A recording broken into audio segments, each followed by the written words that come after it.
What's happening, people? Welcome to United View. Welcome to another reflection show where I just kind of think back of what's happened and go over things and try to make sense of it all. Also, we had some news sort of within the last hour from Samuel Luckhurst talking about some of the players having some discontent. Josh, I know you got the quotes there. What is it that he said? Oh, Luckhurst has said some MUFC players feel Ten Hag tends to protect perceived favourites in the squad while rounding on others. Same thing, innit? Same thing. This is the start. This is the start of the beginning of the end, and this is what we always see. And usually I'm quite buoyant. I'm very aggressive usually to be like, the media's honing in on us, the media's just being negative, you know, this is the perfect time for journalists to write negative shit and make it stick. However, the downside to this is the lack of evidence that a manager turns it around once you start getting these type of reports. So back at the beginning of Erik Ten Hag's tenure, I did say batten down the hatches. When the shit comes, stay together. I did say that, I understand that. But now I'm in the situation, now we're in the situation, we don't have any evidence that when journalists start writing this kind of shit, that there's no truth to it. We've got no evidence that a manager gets to laugh in their face and says, look, haha, my dressing room isn't broken. I've just turned around and I won the league, or I turned around and I won the Champions League. Remember when you wrote that my dressing room was broken? No, it isn't. Look, it ends up in the manager getting sacked. That's what happens. That's what happens, and that's how it feels. That's how it feels now. It feels like we're going down that same route now, that same road now. And we can't stem it. We can't stop it. If you look at the dressing room now, right, and I do think it's fractured. I do think that Ten Hag's lost control of it.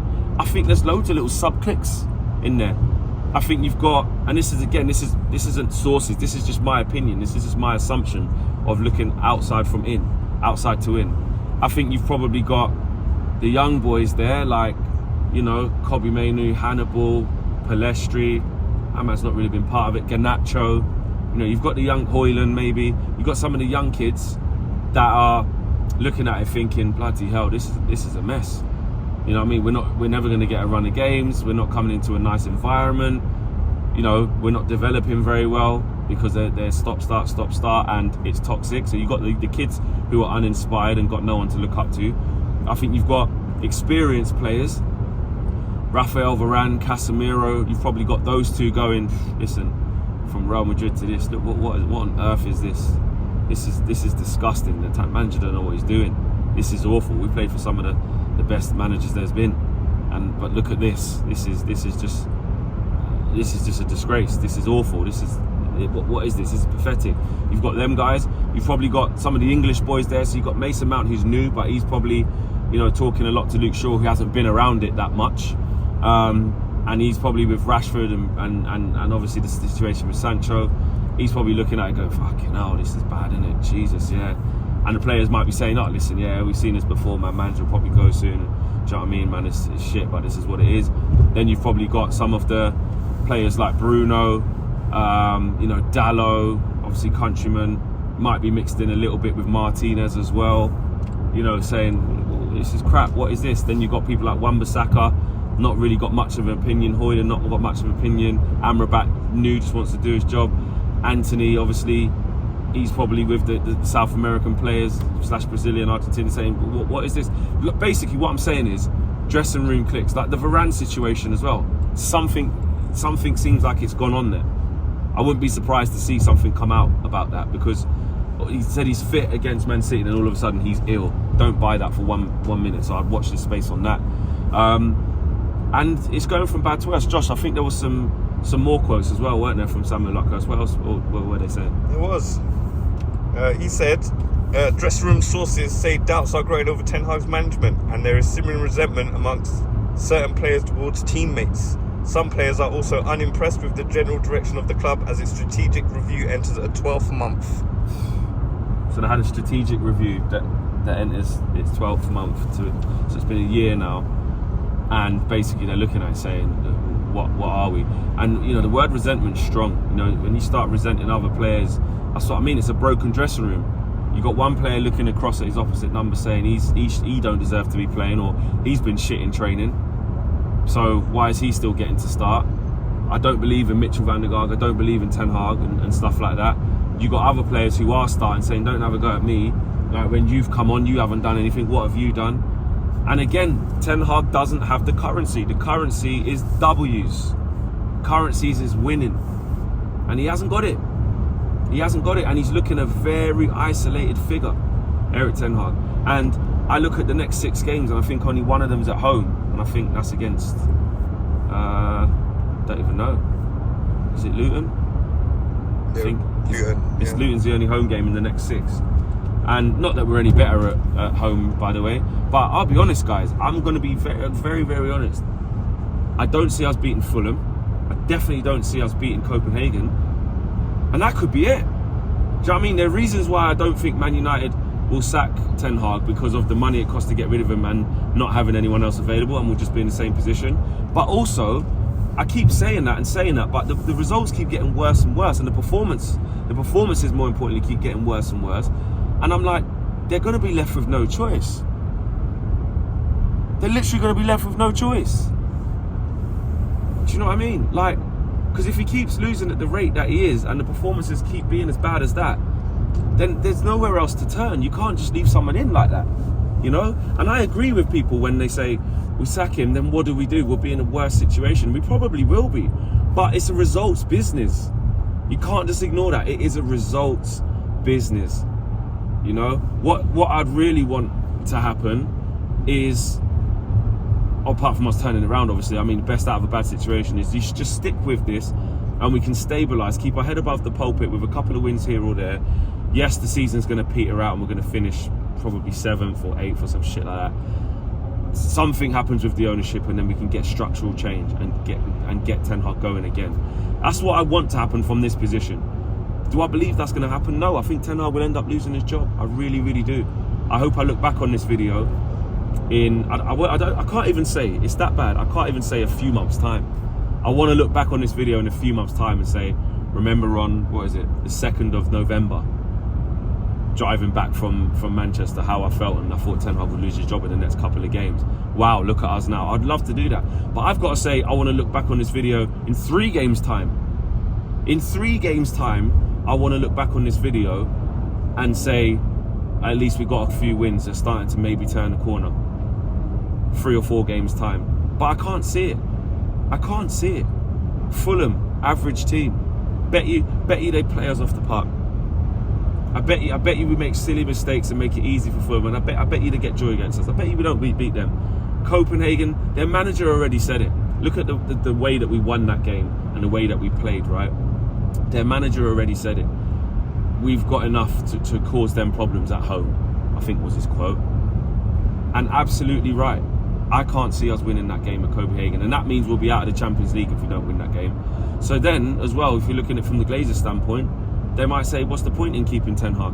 There might be long enough to if we can get someone in, we can maybe salvage the season, which I don't think will happen. Again, with the same players, same structures, same transfers to be made. Not going to happen. And we've bought some duds. I'll say it. Like, I know the Anthony situation. Listen, I gassed up Amrabat. I don't think he's good. I don't think there's anything going on there. Where people keep talking about when we get our main players back, I don't see us playing much better than we have. We haven't played good football, even when we were winning games. That's another realisation that I've had this whole time. Like, even last year when we were playing okay and getting a good run of games, a good run of wins, we were stacking up W's, but we weren't stacking up style of play. We weren't stacking up sustainability. We weren't stacking up longevity. You know what I mean? We was riding the wave of confidence, which is a positive, because that's what wins can do. But when the wins run out, you have to fall back on the style of play. You have to fall back on the principles. You have to fall back on patterns.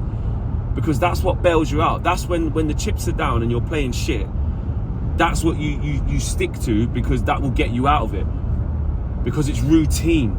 When you're relying on instinct and moments and individual brilliance, you've got no chance. And you know what? I know there's revisionists that happen all the time, revisionism, right? But when we were playing well with Ollie and riding the hype train, right, the style was counter-attack. That was the style. And because the style was that, against like some of the big teams, we'd get joy. We'd get joy. We certainly wouldn't be holding 7. We certainly wouldn't be holding 4s. We certainly wouldn't be holding 6s. We certainly wouldn't be holding 3-0s, comfortables. The games would be competitive because we knew what we would get. We'd frustrate teams, and we'd get fast players on the counter-attack in transition and make things happen. I'm not saying that that we were able to live on that hill for a long time, because essentially Ellie got sacked, and rightly so. But what I'm saying is now there's nothing. There's no style of play. Yeah, so you haven't got that. There's no desire and organisation and players, putting in application and attitude. So you haven't got that. That's 2 things. If you ain't got both, you got nothing. If you got one, you might get away with it. If you got a style of play, but the players aren't really trying that hard, but they're still doing the same routines and the same patterns, there's more chance that you're going to get a bit of individual brilliance. If you got in it the other way, where you got no style of play, but the players are absolutely at it, everybody leaves 100, leaves it all out on the pitch. Everybody's difficult to run past. People are fighting for each other. There's no style of play, but and patterns, and you can't see what we're trying to do. We're not dominating, but we're dogged. You're not just going to run for our midfield and do what Joe Willock done. You're not just going to do what Joe Willock done when he run off Dallo. You're not just going to do what Almiron done when he run off Dallo as well. You're not just going to do what Garnacho did when you get the ball lost and then Livramento can travel the length of the pitch and nobody engages with him, because we're at it. If we had that, then we'd have something. But right now, we're hollow. We've got absolutely nothing. Nothing. And that is why I don't think Ten Hag can turn this around. He can't. And then on top of that, you've got the players, which is the same players who always do this to the manager, which is a disgrace, who don't care, who are like, this guy ain't it. And I'll be honest, all of the things that are above Ten Hag, the Glazers, the structure of the club, I get it. We speak about it every single show, every single week. I know that. But look at it like this. If you look at Ten Hag, if we're honest with ourselves, he's starting to lose it as well. I'm starting to look at it and saying, is he as good tactically as I thought he was? Is he? The way he identifies players, is that good? Is it? His substitutions, are they good? No. Is he inspiring anymore? No.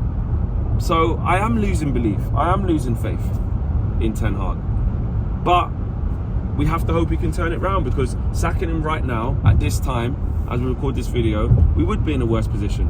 The only thing Ten Hag can do now is win and win quick. Win and win quick, and hope that he can keep his head above the pulpit and ride it out.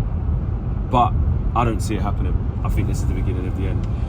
Guys, smash a like on the video. Let me know your thoughts in the chat with how everything's going as well. I'll see you soon.